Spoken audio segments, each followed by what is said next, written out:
Hi everyone, I'm Luca. Welcome to my newest video.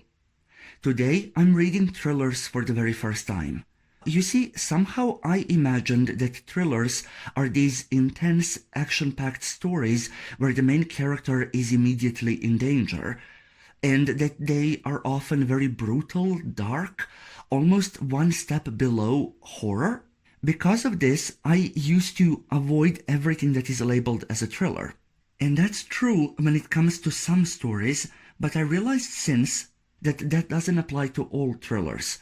There are mystery thrillers, there are regular mysteries like Agatha Christie that are sometimes labeled as thrillers for some reason, even though at least in my mind they're completely different. So I decided to do my own research and find a couple of books to test the waters. If I like them, I will continue to explore the genre further, and if not, well, that's fine.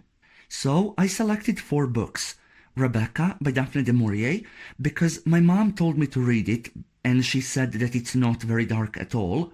Then I have The Hunting Party and The Guest List by Lucy Foley. I saw her described as the modern-day Agatha Christie, and I figured that her books can't possibly be that dark, if that's the comparison reviewers are making. And finally, there is The Maidens by Alex Michaelides.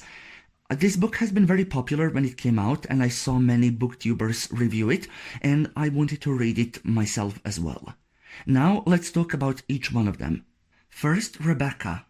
It follows a young woman who had a difficult life, who marries a wealthy widower and moves to his large estate.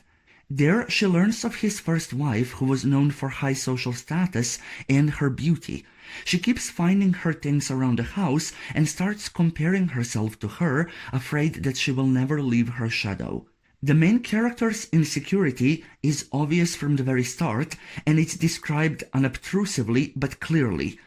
Maybe I shouldn't mention this, but on some level it reminded me of how I often felt myself. My mom has been telling me for years to read this book, but I avoided it because I was afraid it would be too dark for me. However, my mom described it as a dark fairy tale, and honestly, I think that that's the best way to look at it.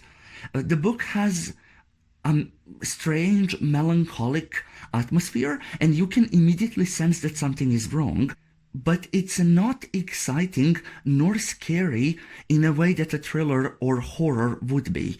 This is essentially an elegant story that builds slowly, giving off a feeling that something important hasn't been told neither to the main character nor the reader.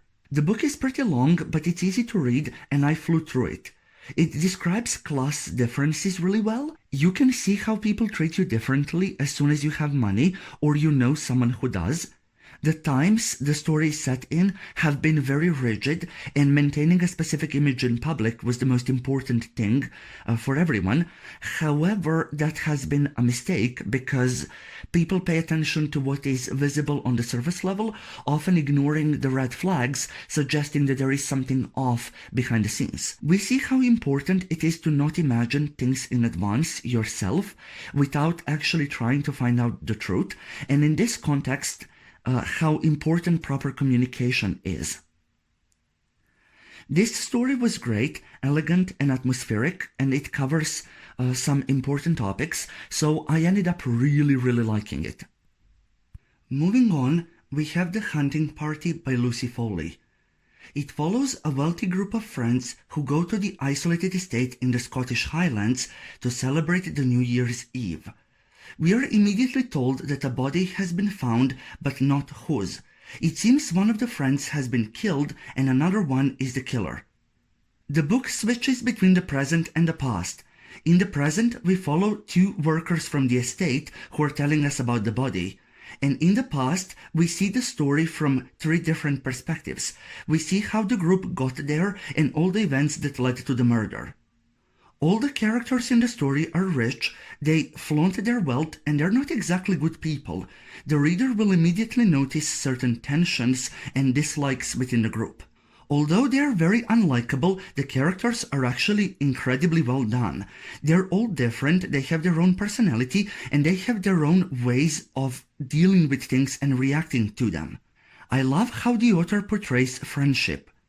Friends have over the years gotten to know each other really well. They accepted each other's flaws. They know how to approach each person in the best possible way to get a certain reaction out of them. Although they're older, they have plenty of responsibilities and they can't meet as frequently as they used to. They still remain close. All of this is very realistic and it works well with the story's themes. Nobody's perfect, anyone can wear a mask, and some people even hide certain darker tendencies. There are two twists in the story, and I personally loved them both. They're related to some of the themes: darker aspects of human mind, trusting the wrong person, and not paying attention to certain things. Although the book was really fun and easy to read, I thought it was still a little too long for a thriller. We needed lots of time to get to know the characters and their dynamic, and that was honestly perfectly fine because that's the very point of the story. However, had the author found a way to make the story just 30 to 50 pages shorter overall, it would have been absolutely perfect. I haven't read many thrillers, and that might be the reason why I loved this book so much. However, it had a familiar sense of mystery, and it was more raw than what I'm used to, so I thought it was amazing. Now let's talk about the guest list. The book is set on a small island just off of the coast of Ireland, where people gather to celebrate the wedding of Will, a rising television star, and Jules, a magazine publisher. As they explore the location, simultaneously unusual and somehow fitting for the wealthy couple, all the secrets and resentments come to the surface, and we switch between the past and the present events. This book is almost identical to The Hunting Party. I did read several other titles in between, but I couldn't help compare the two. They have the same structure and a very similar plot, and I felt like the characters in The Hunting Party were more complex and there were more things happening at any given moment in time. I also didn't see the twist coming over there. Honestly, the books are so similar that you will inevitably love one more than the other. Having said that, after a while I stopped comparing them and I actually started having a good time. The story is told from multiple perspectives, including the ones of the bride and the groom. It becomes apparent that everybody has something to hide and that everybody wrestles with their own demons. I loved the setting here, but I think I loved the themes themselves more. We see how obsessed society is with beauty and with celebrities, and how beautiful and famous people are given different treatment. People simply can't believe that their character could be any different from their physical appearance. The author mentions bullying, self-harm, and how difficult it can be to talk about these things even with your own family. There is also a lot of discussion about boarding schools. This is pretty heavily featured in the book, and it reminded me of something I once heard. Basically, the person I was talking to said that most problems in the Western society can directly be tied to the concept of boarding schools, where boys are left without proper care for an extended period of time, and basically that leads to many cruel things happening. Although this might have been an exaggeration, this kind of experience is bound to mold people, and the question is, into what? I was a little unsure about this book in the beginning, but honestly, the foreshadowing was great, and I loved how everything came together in the end. Finally, I read The Maidens by Alex Michaelides. Mariana believes that Edward Fosca is a killer. However, he is a handsome and beloved professor, and no one else considers him a suspect. Here's the thing, he's followed around by a group of beautiful girls called the Maidens, and one of them has been killed. So, who could be a killer if not him? In order to prove his guilt, Mariana will risk her reputation as a group therapist, but also her very life. This book has extremely short chapters, and I flew through it. The writing style is simple, but it fits the story. It captures the beauty and elegance of Cambridge perfectly. I loved the themes in this book. First and foremost, grief.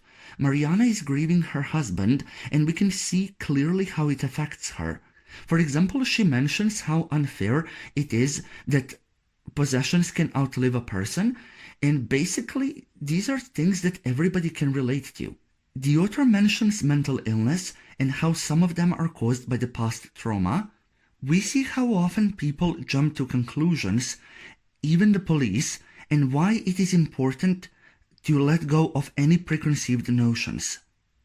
There were a handful of surprising elements here as well. First, a couple of chapters written from the perspective of the killer, in which they reference their problematic past. Then, some characters talk to Mariana and they mention things that they couldn't have possibly known. And honestly, I'm not going to lie, this was pretty creepy. Finally, there are a couple of references to the author's previous novel, The Silent Patient. The twist wasn't entirely unexpected, but I thought it was still pretty good. Having said that, I thought that the ending was kind of underwhelming, and I'm not entirely sure why. Maybe it's because I haven't read many thrillers before and I expected the story to be more intense. Maybe my expectations were simply way too high. Also, I thought that people either love or hate this ending, and I thought it was just okay. All in all, despite some criticisms I had, I thought this was a very entertaining read. I loved all the books I read for this video, and honestly, they were not dark at all. So clearly my initial assumption about the thriller genre was completely wrong. There are many books in it that I can enjoy, so I'm definitely going to read more in the future.